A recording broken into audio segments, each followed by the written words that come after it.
c'est Hugo, j'espère que vous allez bien. On est parti pour un nouvel épisode de Questions aux sénateurs. Si jamais c'est la première fois que vous suivez cette émission, déjà bienvenue. C'est quoi Questions aux sénateurs? C'est une heure de direct où vous allez pouvoir poser toutes vos questions à un sénateur. C'est donc une émission de Public Sénat et d'Acropolis, vous l'avez vu dans le générique. Et aujourd'hui, on reçoit un nouvel invité, un nouveau sénateur. C'est Jean-Pierre Sueur. Bonjour. Bonjour. Merci beaucoup d'avoir accepté de venir discuter c'est un plaisir. avec nous pendant une heure. Je dis avec nous parce que vous l'avez compris, je ne suis pas tout seul.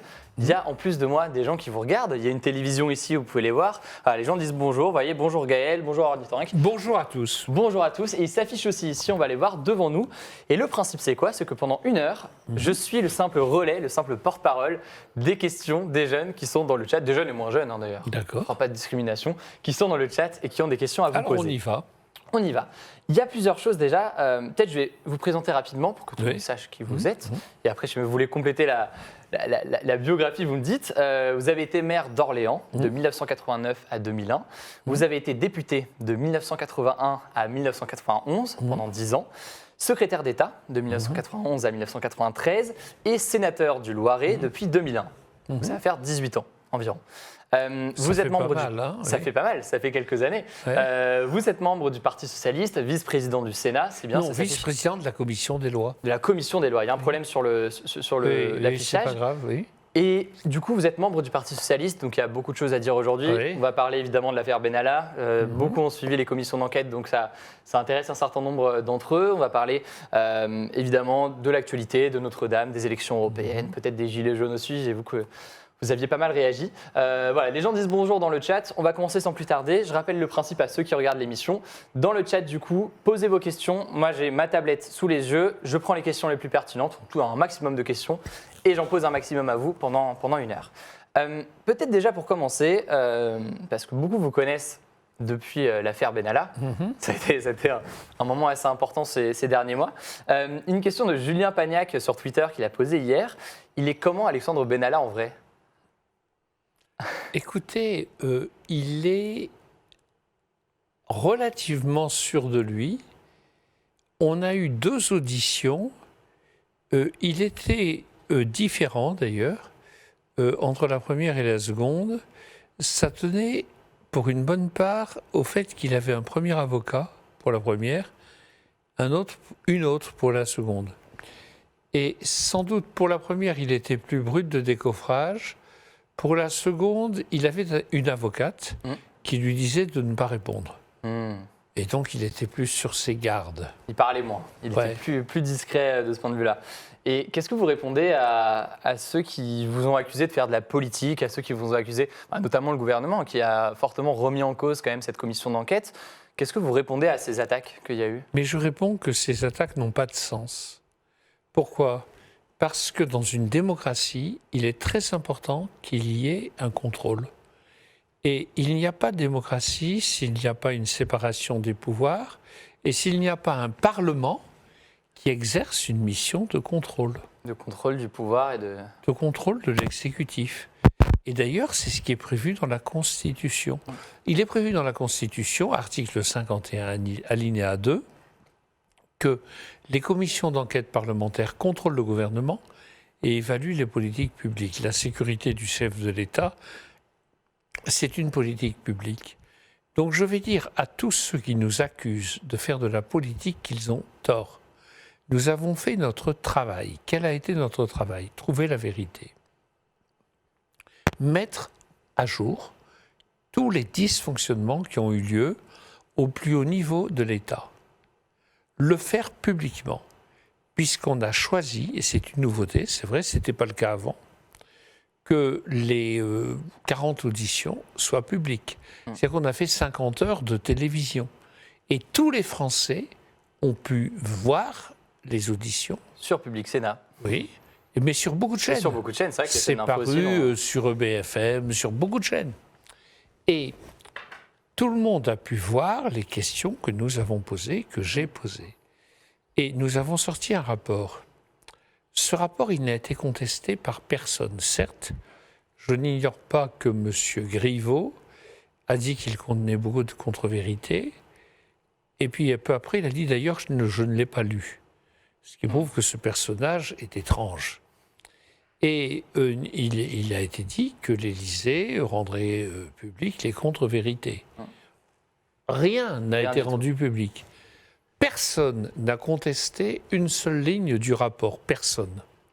Sauf un journaliste de BFM TV qui a dit qu'on avait omis de publier une pièce dans les annexes, ce qui a montré qu'il n'avait pas lu le rapport, puisque la pièce en question était dans le corps du texte. Donc, vous voyez, on est très clair.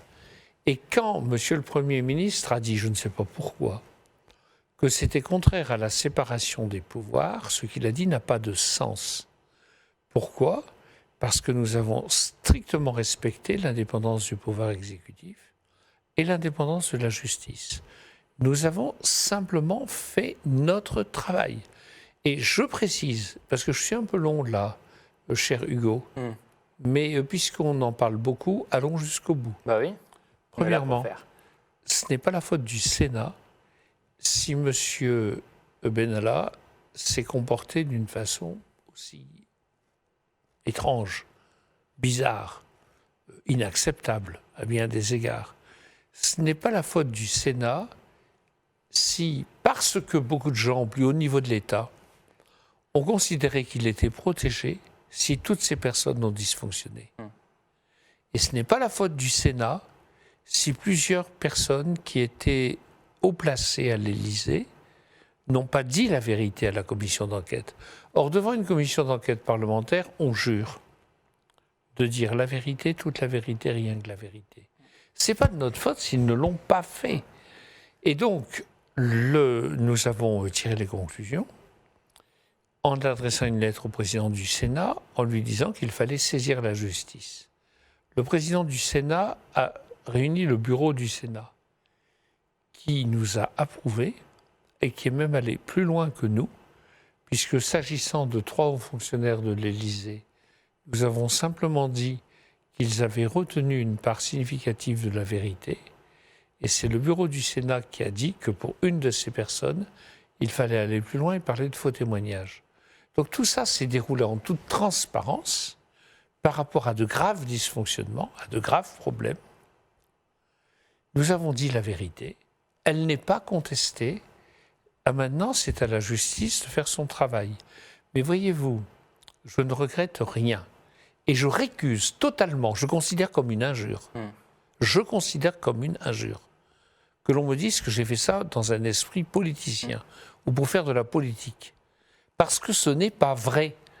Vous comprenez ? Ceux qui disent ça, qu'ils nous disent quelle ligne du rapport, quelle page du rapport est fallacieuse et fautive. Ils ne répondront pas. Parce que ce que nous avons dit, c'est la vérité. Et donc, par cette commission d'enquête qui a été très médiatisée, nous avons montré 2 choses. Premièrement, et c'est très, très important pour l'avenir, qu'il faut prendre au sérieux dans une démocratie une commission d'enquête. Ce que dit la commission d'enquête, ce qu'elle fait. Deuxièmement, que désormais, les commissions d'enquête devront être publiques. C'est-à-dire que quand il y a des choses qui ne vont pas, il faut rétablir la vérité, il faut dire les choses, et il faut que ce soit devant les citoyens. À tous ceux qui disent qu'il faut de la démocratie directe, il faut participer. Je dis, les commissions d'enquête parlementaires sont une occasion. Parce que c'est public et c'est l'occasion aussi. C'est public. Effectivement. Alors pour ceux qui nous rejoignent, parce qu'il y a beaucoup de monde qui nous rejoint au fil des minutes, eux aussi sont un petit peu en retard, nous on l'était, mais il y en a qui arrivent aussi. Vous êtes très nombreux, le principe c'est très simple, je suis avec Jean-Pierre Sueur, on parle du coup de l'affaire Benalla, du rôle que vous avez joué au sein de cette commission d'enquête au Sénat, et vous pouvez poser vos questions, je les ai sous les yeux et je les pose à vous monsieur le sénateur, encore merci d'être ici. Une question que j'ai vu passer plusieurs fois, et notamment sur les autres réseaux sociaux depuis qu'on a annoncé votre présence dans l'émission. Est-ce que vous avez reçu des pressions de la part du gouvernement, de la part oui. de la majorité ? Oui. En particulier, c'est tout à fait public, lorsque nous avons décidé de recevoir M. Benalla, qui par ailleurs était convoqué par la justice. Certains nous ont dit, Madame le garde des Sceaux, Madame Nicole Belloubet, a publié une dissertation dans le journal Le Monde pour nous expliquer qu'il fallait respecter l'indépendance de la justice.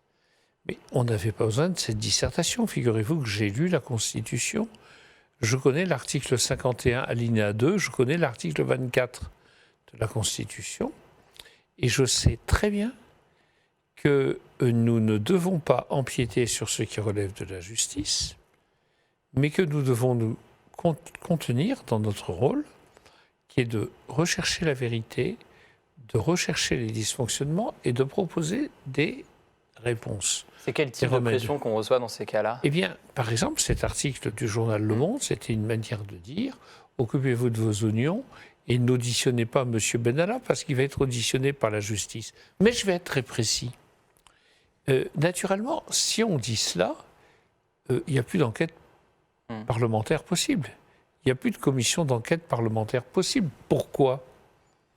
Bien parce que prenez Lactalis, il y a une commission d'enquête parlementaire et il y a une justice qui fonctionne. Prenez la lutte contre le djihadisme, j'ai fait partie, j'étais rapporteur d'une commission d'enquête. Il y avait beaucoup de procès en même temps. C'est-à-dire que si on interprète la Constitution comme disant que dès lors que la justice est saisie, le Sénat ou l'Assemblée n'ont plus aucun rôle à jouer, c'est une interprétation qui est fausse. Il faut simplement qu'on ne se mette pas à la place de la justice. La justice, elle peut juger et condamner. Nous ne jugeons pas, nous ne condamnons pas, nous cherchons la vérité. Devant un juge, on peut mentir, ou on peut refuser de répondre. Devant une commission d'enquête parlementaire, on doit dire la vérité. Toute la vérité, rien que la vérité. C'est pourquoi c'est très important. Nous avons eu d'autres pressions. Un ministre a dit, je l'ai déjà cité, c'est pas la peine de le citer 2 fois, ça lui fait trop de publicité. Il a dit, voilà, vous voulez destituer le chef de l'État. C'est absurde. Je dis à ce ministre, enfin, comment avez-vous pu dire cela?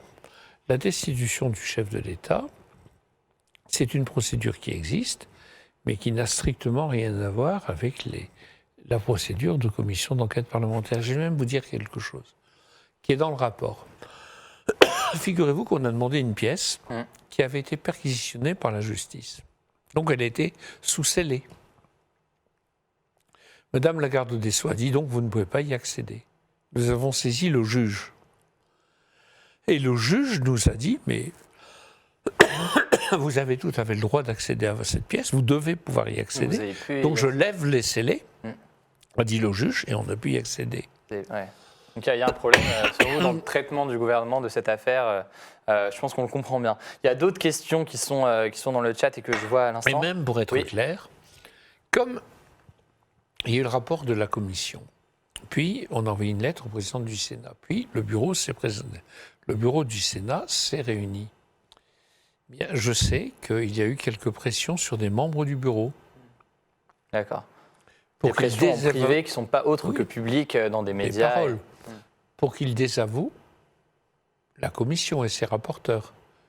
Mais ça n'a pas du tout été le cas. Et j'ai toujours pensé que ces pressions seraient nulles et non avenues, ce qui était le cas. Une question de Licia Oran sur le chat qui demande est-ce qu'il y a déjà eu une commission d'enquête en parallèle avec la justice ou est-ce que c'était la première fois? Non, c'est très fréquent. C'est très fréquent. J'ai cité des exemples. Le rôle de la justice n'est pas celui d'une commission d'enquête parlementaire. Alors, d'autres questions, justement.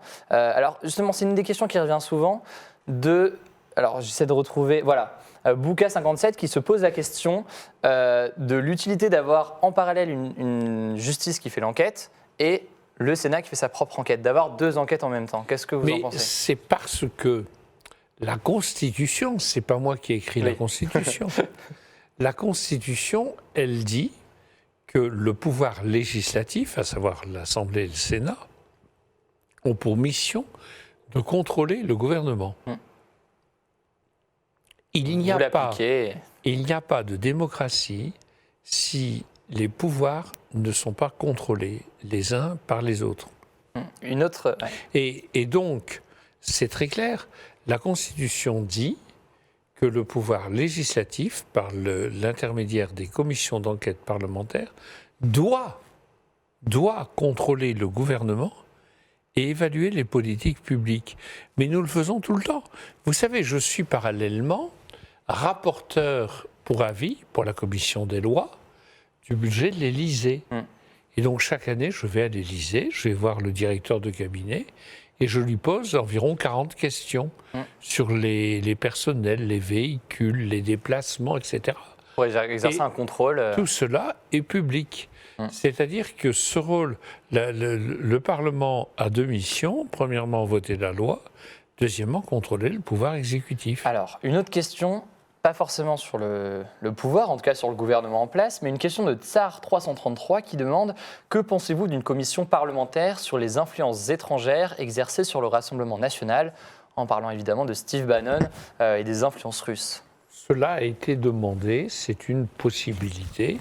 Rien n'interdit de faire une telle commission. D'accord. C'est possible. Naturellement, c'est possible. On peut faire une commission d'enquête parlementaire sur tout sujet qui apparaît pertinent. Alors, la question, voyez-vous, il y a une gradation sur les événements qui se sont produits récemment le 1er mai. Et M. Castaner a fait des déclarations rapides sur ce qui s'était passé à l'hôpital. C'est, je crois, l'hôpital de la Pitié-Salpêtrière à Paris, où il y a eu un certain nombre d'événements. Bon. Il est certain que ce qu'a dit M. Castaner n'était pas conforme à la vérité. On est là devant un vrai sujet de réflexion. C'est que on se fait dans notre société une idée de l'information qui procède de l'immédiateté. Vous voyez, moi, je regarde les chaînes d'émissions, les chaînes d'infos en direct. Et quelquefois, je pense deux choses. Je pense d'abord que c'est très bien qu'il y ait... Je rappelle peut-être juste pour que tout le monde suive qu'on parlait de Christophe Castaner qui parlait d'une attaque à l'hôpital. Voilà. À ce moment-là. Là, attendez, je vais répondre là-dessus, puis je vais revenir sur la question des chaînes d'infos. Certains ont demandé une commission d'enquête parlementaire. Moi, ce que j'ai demandé, avec mon groupe socialiste, avec son président, Patrick Kanner, c'est que M. Castaner soit entendu. Parce que je ne suis pas sûr que ce soit utile de passer 6 mois à faire une commission d'enquête parlementaire. Ça dure 6 mois sur ce sujet. En revanche, ça aurait été bien que pendant 1 heure, en direct, télévisé, M.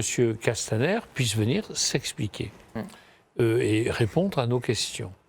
Bon, donc, il y a des gradations. On n'est pas obligé de faire une commission d'enquête. Une commission pour la moindre... Il y a des sujets sur lesquels on peut simplement convoquer le ministre pour qu'il puisse s'expliquer. Mais le problème des chaînes d'infos, vous voyez, Castaner, il a été dans la situation où on lui a dit, voilà, il y a une agression à l'hôpital, il a cru que c'était des gilets jaunes, etc. Et au quart de tour, il a démarré. Et ce que j'appelle à la réflexion, sur le fait que, vous savez, vous êtes journaliste. Quand on est journaliste, on sait que c'est très dur de trouver la vérité. Et quelquefois, il faut des jours et des semaines d'enquête avant de trouver la vérité. Bien sûr. Or, quelquefois, moi, je suis là et je regarde des chaînes d'infos. C'est très utile parce qu'il y a beaucoup d'informations. Puis moi-même, quand ils m'invitent, j'y vais. Je m'exprime. Donc, je ne vais pas dire c'est mal, pas du tout.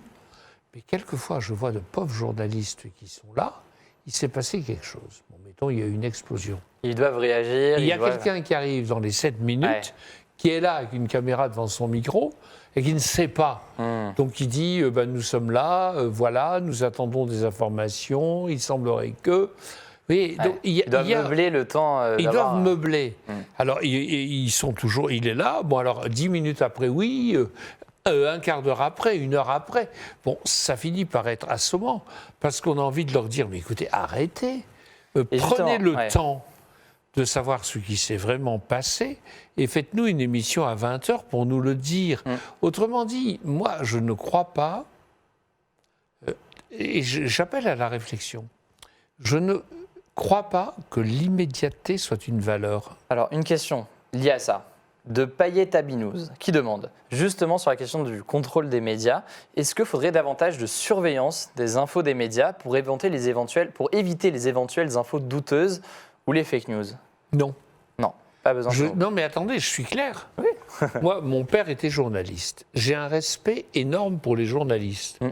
Et si vous êtes journaliste, vous êtes journaliste. Dès qu'on va vous parler d'une surveillance de la profession, allez dire ça aux journalistes de Libération, du Monde, de Mediapart, du Figaro, et on va instaurer une surveillance. mais ils vont hurler, ils ne vont pas être d'accord. Ce que je crois, c'est qu'il peut y avoir une autorégulation de la profession. Et surtout, ce qui est important, c'est qu'on sait bien qu'un journaliste qui fait son boulot, qui a sa crédibilité, c'est quelqu'un qui dit ce qui est vrai et qui va pouvoir faire un papier après avoir passé quelquefois des heures et des journées et des semaines d'investigation. Donc, que l'on dise aux gens qu'il s'est passé tel ou tel événement, comme France Info, tous les 10 minutes, il y a un journal. Bon, très bien. Mais prenons le temps, vous voyez, je vais parler du service public. Oui. Vous avez à la fois France Info, vous avez un bulletin tous les 10 minutes. Bon. Mais vous avez des émissions comme Secret d'Info, qui passent le samedi, où c'est souvent, parce que j'ai été souvent interviewé dans ce cadre, des semaines et des mois d'investigation. De même, les émissions d'Élise Lucet, complément d'enquête et cache investigation, ça, c'est beaucoup de travail. En fait, pour bien informer, vous le savez, il faut beaucoup de temps de travail. Et l'immédiateté, c'est une drogue et c'est un faux semblant. C'est pas parce que je vais dire quelque chose tout de suite que je vais dire la vérité. Et le malheur, c'est que ce culte de l'immédiateté finit par rejaillir sur tout le monde, y compris sur les membres du gouvernement. Et aujourd'hui, et ça vaut pour tout le monde, ça vaut pour le président de la République. Il se passe quelque chose, 10 minutes après, il faut réagir. Mais ça finit par être assommant, enfin très difficile. Ouais. Je préfère prendre le temps de trouver la vérité plutôt que de cultiver l'à peu près dans l'immédiateté. Dernière question très rapide sur la question des médias. Après, il faut parler des européennes. Il y a d'autres sujets d'actualité. On peut parler de tout ce... On va parler de ça. Mais une dernière question, enfin une réaction là, que je vois dans le chat à ce sujet, qui fait pas mal réagir, c'est Automne Éternel qui dit « Oui, mais les grands médias reprennent presque tous et tout le temps les mêmes dépêches. Il y a un cruel manque de pluralisme et de critique. » Qu'est-ce que vous en pensez? Il y a un aspect grégaire. C'est-à-dire que c'est vrai que quand il y a une info, elle est souvent reprise. Et, c'est cet aspect grégaire. Il y a aussi beaucoup de journalistes qui font leur travail. Oui, par exemple, il y a des journalistes qui ont révélé que les armes que la France vend au Yémen, enfin, en Arabie Saoudite, servent à des actions contre des civils dans la guerre au Yémen. Bon. Je suis extrêmement choqué, je le dis ici devant vous, par le fait qu'il y ait des actions menées, ils étaient entendus par la DGSI, des plaintes contre ces journalistes. Parce que après tout, ces journalistes, ils ont fait leur boulot. Si c'est vrai, écoutez, ils ont dit ce qu'ils ont découvert. Si c'est faux, qu'on nous fournisse les preuves que c'est faux, et le gouvernement peut s'exprimer. Mais je ne vois pas pourquoi on va porter plainte devant des journalistes qui font leur travail. Le travail des journalistes, c'est de dire la vérité. C'est de mettre la plume dans la plaie. Bien sûr. Comme disait un journaliste célèbre. On ne peut pas reprocher à un journaliste de faire son boulot, qui est de chercher la vérité. Alors, on passe sur les questions un peu plus politiques maintenant. Il y a les européennes qui arrivent dans un peu plus d'une semaine, donc il y a de quoi dire en termes d'actualité. Une question déjà de Zerfa qui à l'instant là dans le chat dit, question un petit peu plus personnelle, suite à la débâcle qu'a subi le PS au présidentiel et son poids presque inexistant dans la représentation politique actuelle, notamment à l'Assemblée nationale, c'est une longue question, hein. Cela vous a-t-il amené à revoir votre engagement au PS au profit d'une autre formation politique? Pas du tout. Moi, je suis socialiste et je le reste. Et à toutes les élections auxquelles je me suis présenté, que ce soit des municipales, des législatives, des sénatoriales, et j'ai été élu en tête de tous les candidats, ma liste était en tête, alors que je suis socialiste et que je l'affirme, dans un département qui est plutôt de droite, le Loiret. Mais parce que je crois qu'il faut être vrai, il faut être soi-même. Et pourquoi je suis socialiste, moi ? Pourquoi je suis social-démocrate? Les deux mots me conviennent. Parce que je crois dans une société de l'initiative, de l'entreprise, du risque, de l'inventivité, Je crois que le marché est nécessaire, même s'il est myope. Et comme il est myope, il faut un État. Pour le contrôler, pour le réguler. Il faut des outils publics, il faut de la solidarité, etc. Et ce compromis-là, c'est exactement le type de société qui me paraît le meilleur. Je ne suis pas pour l'ultralibéralisme.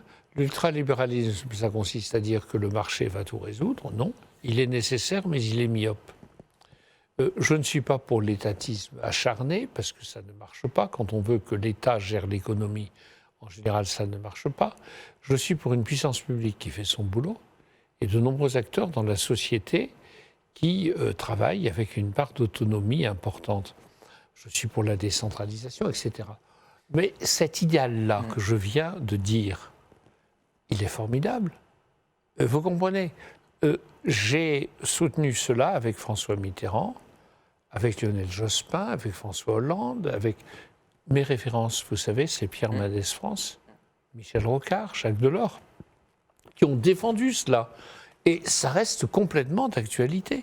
C'est pourquoi, même, il y a des hauts et des bas. Bon, depuis que le Parti socialiste existe, ça fait depuis 1905, ça fait assez longtemps, il y a eu des hauts et des bas. Là, on n'est pas dans le haut en ce moment. On n'est pas du tout dans le haut. Mais la dignité de la politique, c'est d'être fidèle à ses idées, même quand on est dans le bas. Donc pour les européennes, vous allez soutenir... La liste Glucksmann, PS, et je regrette de tout mon cœur, je dois vous le dire, qu'il n'y ait pas une liste de rassemblement beaucoup plus large de la gauche. À quoi ça sert qu'il y ait une liste de Yann Brossa, qui est quelqu'un de très sympathique. J'ai eu l'occasion d'avoir des échanges avec lui sur le logement à Paris. Il travaille avec Anne Hidalgo, qui est socialiste. Benoît Hamon, pourquoi? Bon, il y a des différences. Mais enfin, pourquoi faire une liste? Les écologistes. Mais enfin, pourquoi? Imaginez que tous ces gens-là soient ensemble. Ça ferait 20%, 25%. Jean-Luc Mélenchon aussi? Non. Ah. Non. Et je dis non clairement, parce que je me dissocie du populisme de Jean-Luc Mélenchon finalement des thèses qui sont les siennes, qui ne sont pas européennes. C'est-à-dire que quand on dit, moi je suis pour l'Europe, mais il faut revoir tous les traités, et puis aucun traité n'est valable, et tous ces traités, c'est un chef-d'œuvre d'erreurs et de bêtises, et je dis que quand on dit ça, on ne croit pas en l'Europe. Parce que voyez-vous, quel que soit le résultat des européennes, il faut dire la vérité. Si on veut tromper, on peut tromper facilement. Il faut dire, voilà, votez pour nous, votez pour moi, et alors, il y aura, tous les traités vont être abolis, il y aura une nouvelle Europe qui va arriver tout d'un coup, et ça va être un rêve, et ça va être merveilleux. Non, je vais vous dire qu'après les européennes comme avant, il faudra des coalitions. Et une des questions qui se pose, il y aura la liste de M. Macron, qui est menée par Mme Loiseau, c'est qu'on ne sait même pas à quel groupe elle appartiendra au Parlement européen. Vous vous rendez compte? Vous vous rendez compte? Il y a une espèce de flou. Moi, je dis, je me situe dans la famille socialiste et social-démocrate, c'est-à-dire ceux qui veulent de la justice, de la solidarité dans une société ouverte, moderne. Okay. Alors, si on si on regarde de très près, qu'est-ce que vous voulez? Je vais être très concret. L'histoire, il faut une Europe sociale. On ne peut pas tolérer qu'il y ait des gens qui viennent travailler avec des charges sociales qui n'ont rien à voir avec celles qui existent en France. Prenez simplement l'écologie. Je prends un exemple simple. Les tomates. C'est concret, tout le monde comprend. Vous avez des tomates qui sont en vente dans des hypermarchés français, qui sont produites en Espagne avec des pesticides qu'on n'a pas le droit d'utiliser en France. Je dis, on marche sur la tête. Parce que de deux choses l'une. Ou bien ce pesticide est mauvais. Donc il est aussi mauvais en Espagne qu'en France. Tout le monde comprend. Et donc, moi je suis pour plus d'Europe.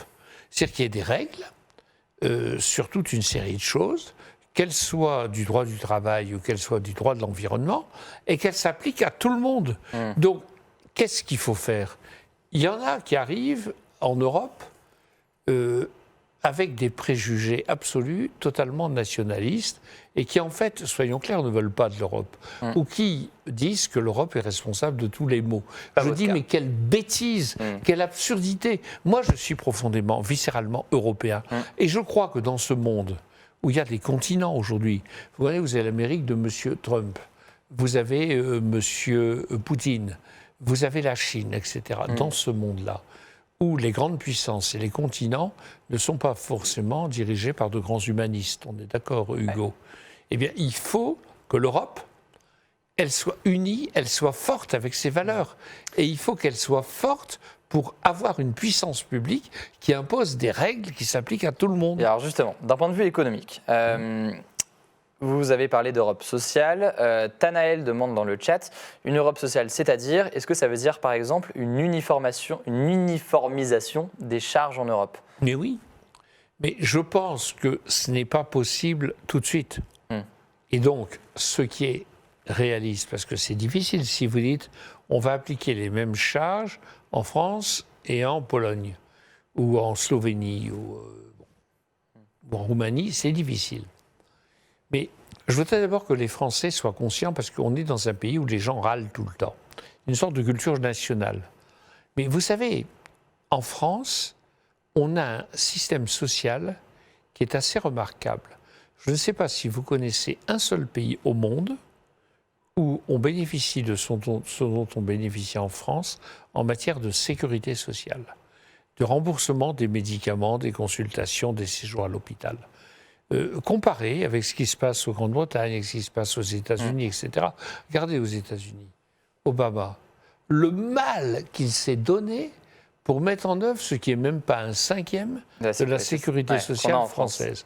Donc, je suis bien sûr partisan, ça me paraît une nécessité qu'on aille vers une convergence des droits sociaux, du droit du travail, du droit environnemental. Mais est-ce que c'est possible ? C'est une question de Dart. Dart dit ici, l'Europe n'est-elle pas trop étendue avec des pays au niveau socio et économique trop différents pour aboutir à cette Europe socialement juste et efficace ? Bonne question.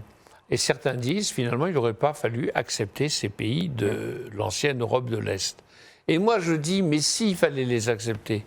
Voilà des gens qui ont été sous le joug de l'URSS, c'est-à-dire un système étatique pour l'économie, inefficace, et de graves atteintes aux libertés. La liberté d'adhérer à un seul parti et à un seul syndicat. Bon. Le rideau de fer tombe. La liberté arrive. Et eux, ils aspirent à l'idéal européen. Et on va leur dire, ben non, ça va nous causer des problèmes, ne les prenons pas. Je ne suis pas d'accord. On a bien fait de les prendre. Maintenant, ils sont là. La question, c'est en effet de faire cette unification pour qu'il y ait une puissance publique qui ait de la gueule, qui tienne le coup, dont on soit fier. Mais évidemment, si vous dites qu'il faut que ce soit fait demain matin, c'est de la bêtise. Donc qu'est-ce qu'il faut ? Il faut, par exemple, un échéancier sur 10 ans, 15 ans, pour y arriver. Ça se fasse progressivement. Mais bien sûr. Mais si on refuse le réalisme de la progressivité, ça ne marche pas. Mais il faut y aller par étapes. Mais on est tout à fait capable d'y arriver. Alors, une autre question, puisqu'on est sur l'Europe. Mais c'est bien, il y a beaucoup de questions dans le chat sur l'Europe. Vous voyez les questions qui s'affichent au fur et à mesure. Pour ceux qui nous rejoignent, je vous rappelle, il nous reste déjà 20 minutes. Ça passe vite. 20 minutes. Mais moi, je veux rester plus longtemps, si vous voulez. Je ne pense pas. Je crois qu'il faut libérer le plateau. Ensuite, il y a d'autres émissions à partir... oui, mais comme on a commencé un peu en retard, on aura du C'est vrai. Mais je vais essayer de prendre un maximum de sujets différents. Peut-être une autre question, là, quand même, sur l'Europe, de Nomade TV, sur l'évasion fiscale. Il demande, l'Europe a un problème avec l'optimisation ou l'évasion fiscale. Une solution peut-elle être mise en place ou est-ce que c'est peine perdue ? Non. Moi, je crois en effet qu'on doit lutter contre ce qu'on appelle pudiquement l'optimisation fiscale. Il y a toute une série de gens qui passent leur temps à faire en sorte que des gens puissent contourner la fiscalité. Et pour ça, on a quand même beaucoup simplifié notre fiscalité, à éviter tout ce qui permet de la contourner. Moi, je trouve que c'est bien de payer l'impôt. Je sais que cette déclaration n'est pas populaire. Mais enfin, il faut bien que l'État ait des ressources, ainsi que les collectivités locales. Et je crois qu'il faut dire la nécessité de l'impôt. Alors, il y a beaucoup à faire pour lutter contre les paradis fiscaux. Y compris au sein de l'Europe. Mais oui. Mais si vous voulez, la France toute seule ne peut pas lutter contre les paradis fiscaux. De la même manière, je vous signale, publicité gratuite, que j'ai fait voter au Sénat, une proposition de loi sur les biens mal acquis. Vous savez, tous ces notables d'Afrique et d'ailleurs, qui achètent des voitures, des appartements à Paris et sur la Côte d'Azur, qui font du blanchiment de l'argent de manière industrielle. Quand la justice confisque ces biens, qu'est-ce qui se passe? Ça va au budget de l'État. Je préférais que ça aille aux populations spoliées. C'est une proposition de loi que j'ai faite. De la même manière, il y a la question des paradis fiscaux. J'en ai parlé tout à l'heure. Sur les paradis fiscaux, il faut des règles. Et je crois qu'on est plus fort au niveau européen pour bâtir ces règles, pour être très vigilant, pour contrôler, pour punir, que si chaque État reste dans sa sphère. De la même manière, vous avez le problème du numérique. Vous voyez, toutes ces Google, Amazon, Facebook, Apple, tout ça. C'est pas normal qu'ils ne paient pas les impôts là où ils doivent les payer. Bon, mais il faut pour ça que l'Europe édicte des lois, des règles, et il faut qu'au sein de l'Europe, certains ne jouent pas leur intérêt particulier. Je pense à l'Irlande, vous comprenez, où on dit aux gens, on vous fait de grandes faveurs fiscales si vous venez chez nous. 15% par rapport à 25% pour la France sur les impôts. Mais si on réussit à unifier tout ça, de même, on fait beaucoup de lois en France, si on a raison. Mais voyez-vous, il est quand même nécessaire que les lois qui s'appliquent à des journaux, sur le droit d'auteur, sur la diffamation, etc., sur l'injure, etc., sur la propriété intellectuelle, s'appliquent sur Internet. Alors, pour ça, il va falloir avoir des règles européennes et même des règles mondiales. Et mon ami Rocard disait, le problème, c'est le gouvernement de la planète. Il n'avait pas tort. Mais simplement, pour arriver au gouvernement de la planète, il y a des règles qui s'imposent au plan international. Il faut commencer par le faire au niveau de l'Europe. Et tous ceux qui luttent contre l'Europe ou qui veulent aller au Parlement européen pour lutter contre l'Europe, vous voyez, c'est absolument absurde. On a en France, aujourd'hui, un certain nombre de députés européens du Front National, du Rassemblement National aujourd'hui, qui sont totalement inefficaces. Ils ne servent à rien. Parce qu'ils sont là pour être contre tout et pour lutter contre l'Europe. Bon, je dis aux Français, puisqu'on a l'occasion de se parler, et qu'il y a des Français, jeunes et moins jeunes, qui nous écoutent. Mais moi, je dis que c'est une absurdité totale de voter pour le Rassemblement National. Pourquoi? Parce qu'on va envoyer au Parlement européen un maximum de gens qui sont contre l'Europe. Donc, ils sont contre-productifs et ils jouent contre la France. Vous comprenez? C'est-à-dire qu'ils ne défendent rien de ce qui serait bien au sein du Parlement européen, y compris pour la France. Il y a une question là-dessus. Benoît Hamon, il me semble que c'est aujourd'hui ou hier, a déclaré dans le journal Le Monde, il y a des pressions de l'Élysée pour mettre en scène le face-à-face La République En Marche, Rassemblement National. Et là, il y a une autre question à l'instant dans le chat de Wissied qui dit « Êtes-vous d'accord avec ceux qui disent que ces élections européennes sont un référendum sur la politique du gouvernement ?» Qu'est-ce que vous pensez de la tournure que prennent ces élections ? Je suis d'accord avec Benoît Hamon là-dessus. Pourquoi ? Parce que je pense que l'élection européenne, ce ne doit pas être un référendum pour ou contre Emmanuel Macron. Je pense qu'il s'agit de savoir quelle politique nous voulons pour l'Europe et d'envoyer des députés qui défendront une politique pour l'Europe à laquelle nous croyons. Premier point. Deuxièmement, je pense que Benoît Hamon a raison. Vous voyez, je ne suis pas d'accord avec lui parce qu'il veut absolument présenter une liste et qu'à mon avis, ça ne sert à rien. Il aurait mieux fait de participer à un rassemblement plus large. Avec nous, ça aurait été, avec les socialistes, ça aurait été tellement mieux, ainsi que les écologistes, ça va tellement mieux.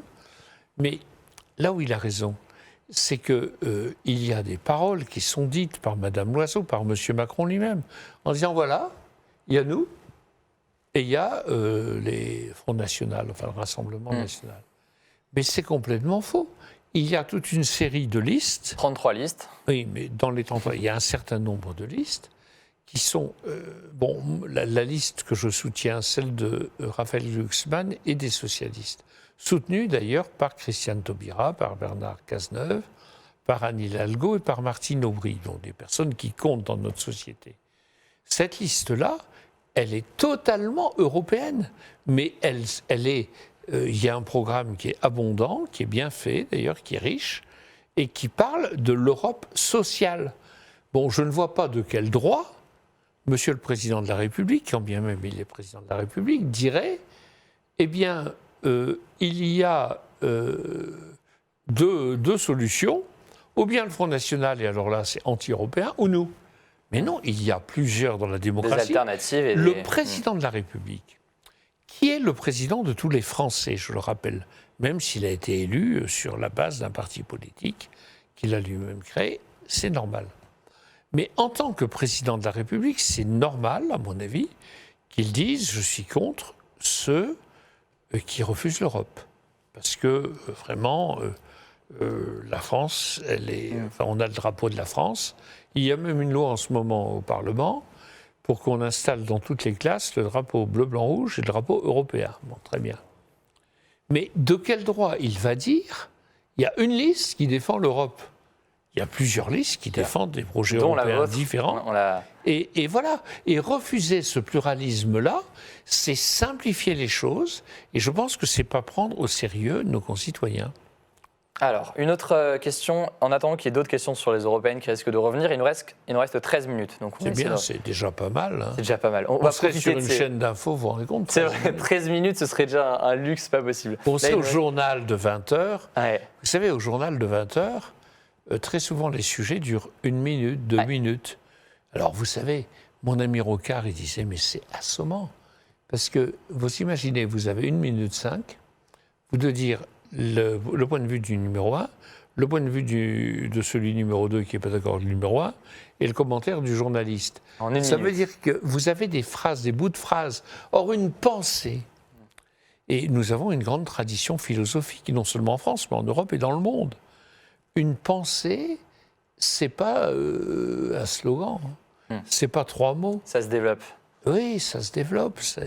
Une pensée, c'est quelque chose qui demande le temps de la réflexion, le temps de l'expression, le temps du dialogue. Et ce que j'apprécie dans les émissions, c'est quand elles sont assez longues pour qu'on ait le temps de se parler.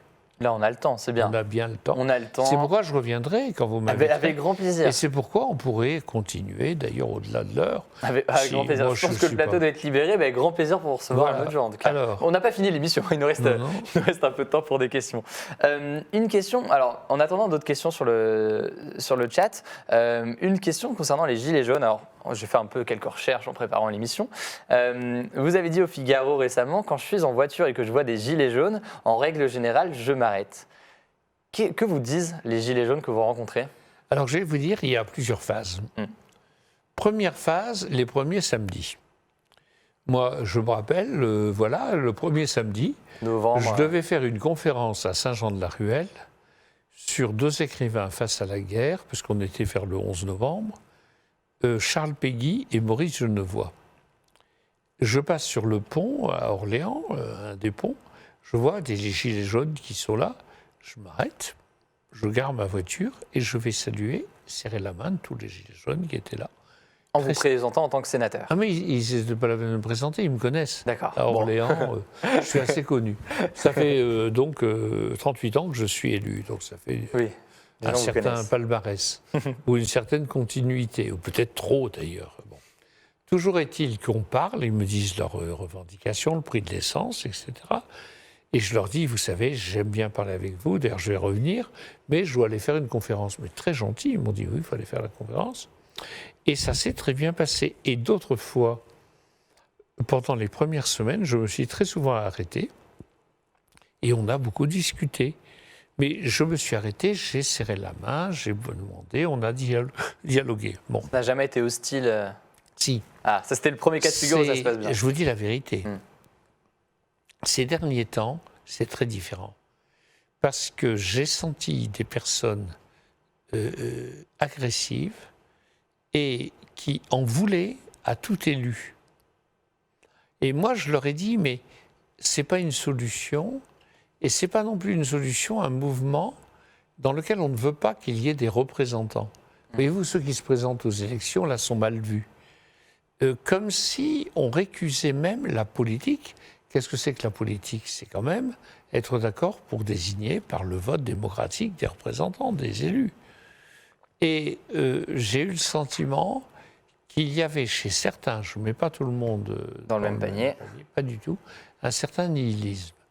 Mais en même temps, beaucoup de gens énormément de gens qui ont souscrit au mouvement des Gilets jaunes étaient en accord sur le fait qu'il y avait des choses qui n'allaient pas dans la société, qu'il fallait réformer, étaient contre toute violence, étaient très pacifiques. Mais sur la fin, ça s'est radicalisé. Je l'ai vécu. Alors, une autre question sur le Sénat.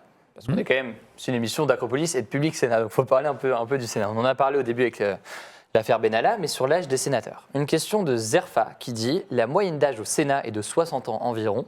Est-ce un gage d'expérience et de capacité à prendre des bonnes décisions ou bien un risque de ne pas toujours comprendre les revendications des nouveaux votants récemment majeurs ?» À mon avis, mais je ne sais pas, il faudrait vérifier, je ne suis pas sûr que l'âge moyen soit très différent à l'Assemblée. Je ne sais pas.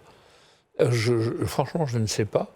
Mais vous savez, j'ai même soutenu récemment une proposition de loi pour qu'on puisse être sénateur dès 18 ans. Mais avant, il fallait 35 ans, je crois, à une certaine période.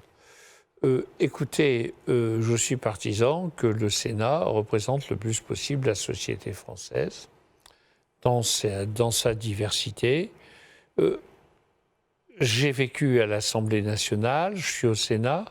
Je suis assez frappé du fait que le Sénat représente assez bien la diversité de la France, notamment rurale, parce que vous avez quand même beaucoup de sénateurs qui représentent le monde rural.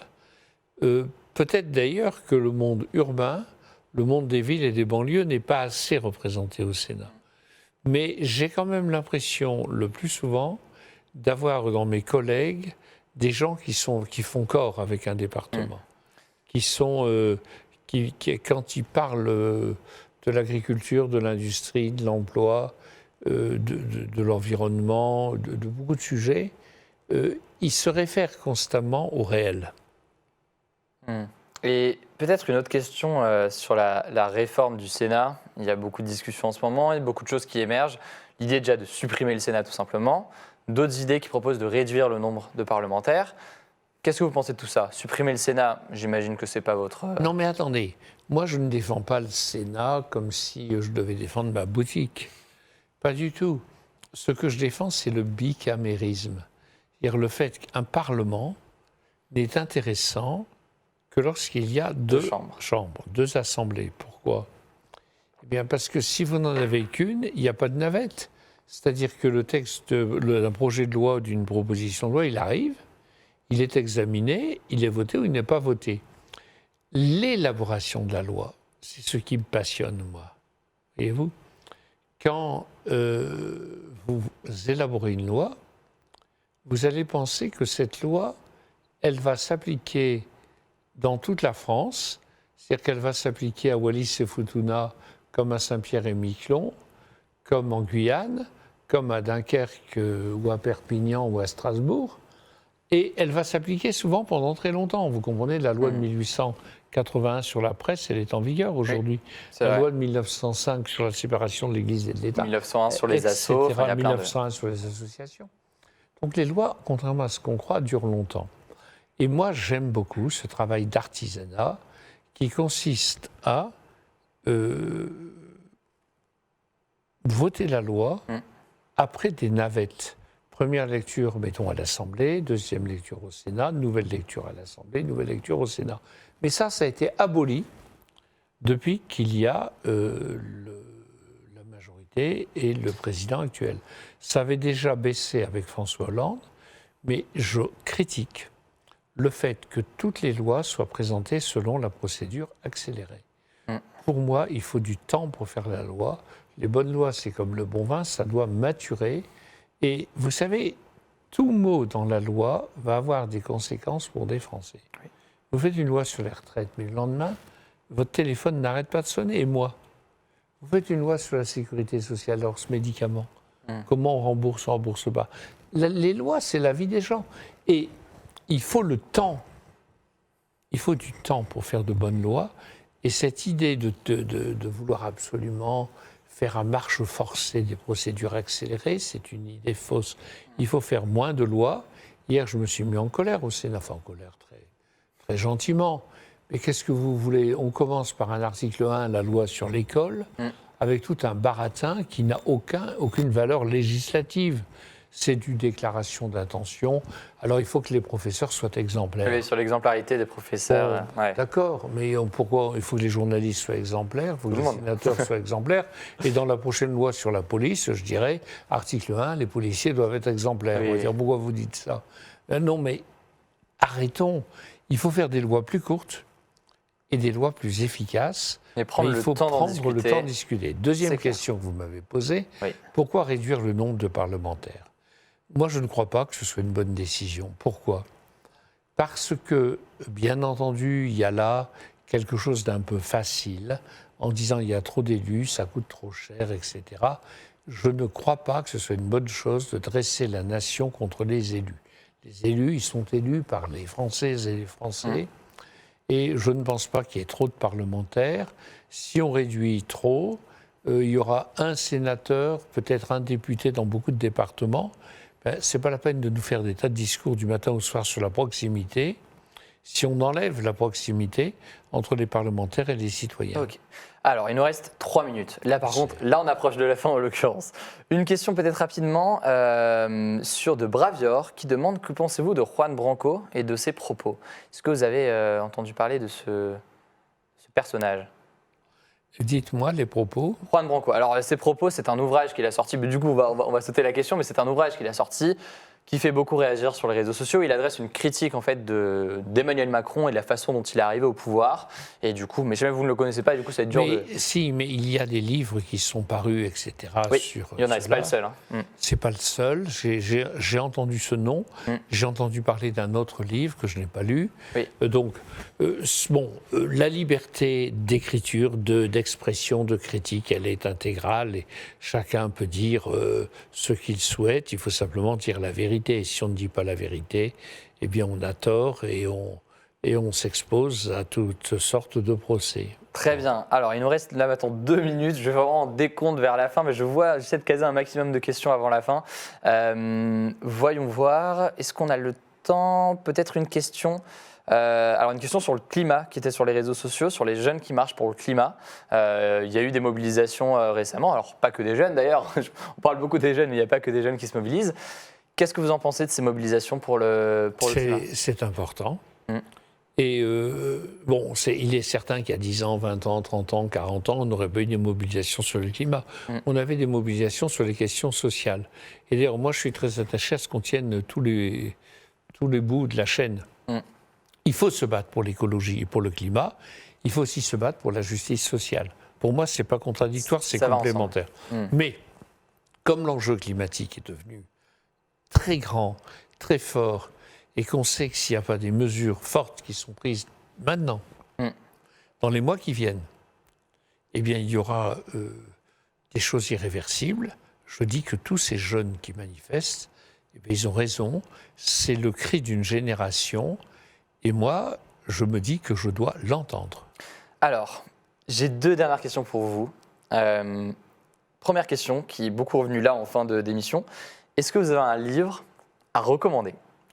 Un livre à recommander aux jeunes qui nous regardent. Et deuxième question, un conseil à donner à ceux qui vous regardent, en l'occurrence des jeunes, c'est formulé comme ça, aux jeunes qui vous regardent. Un livre à recommander, je vais vous dire dans la Pléiade, mais peut-être aussi en livre de poche, les œuvres complètes de Charles Péguy.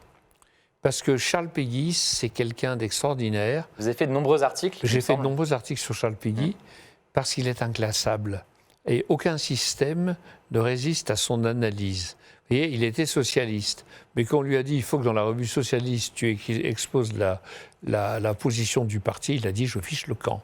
Et je crée une revue pour dire la vérité, toute la vérité, et même la vérité bête ou la vérité simple. Mais voilà. Alors, un ouvrage. Lisez Péguy parce qu'on ne le lit pas assez, et c'est un des plus grands écrivains du XXe siècle. Ensuite. Et un conseil? Un conseil? Bah écoutez, je sais pas, je suis pas du genre à donner des conseils.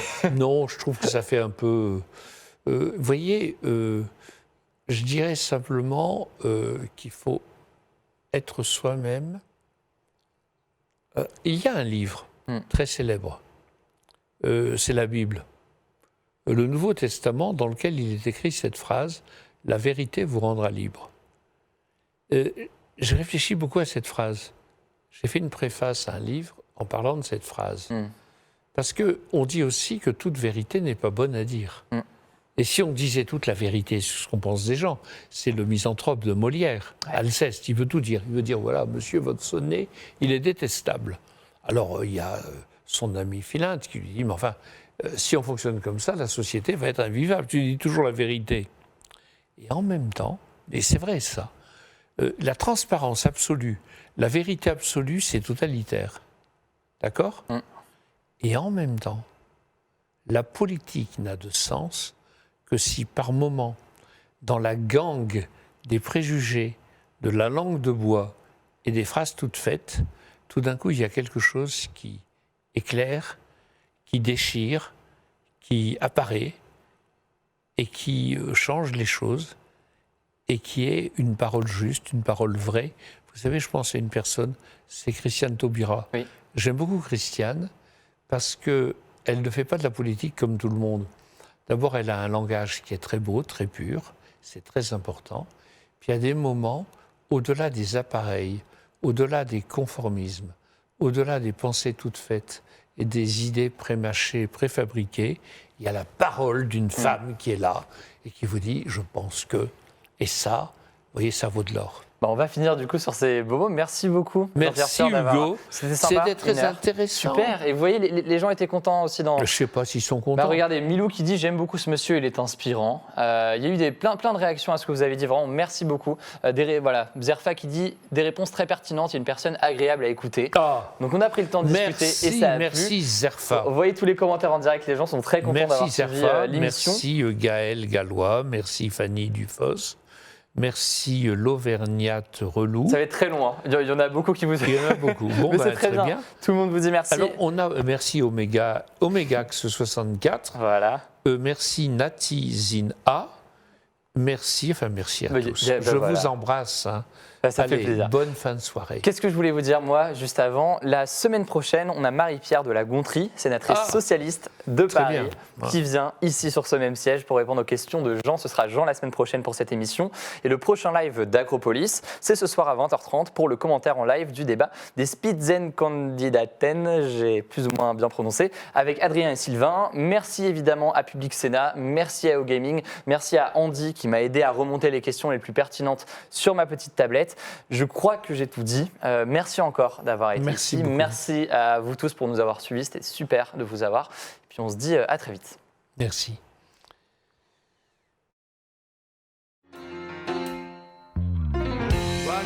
Drop a shadow, you better drop your gun.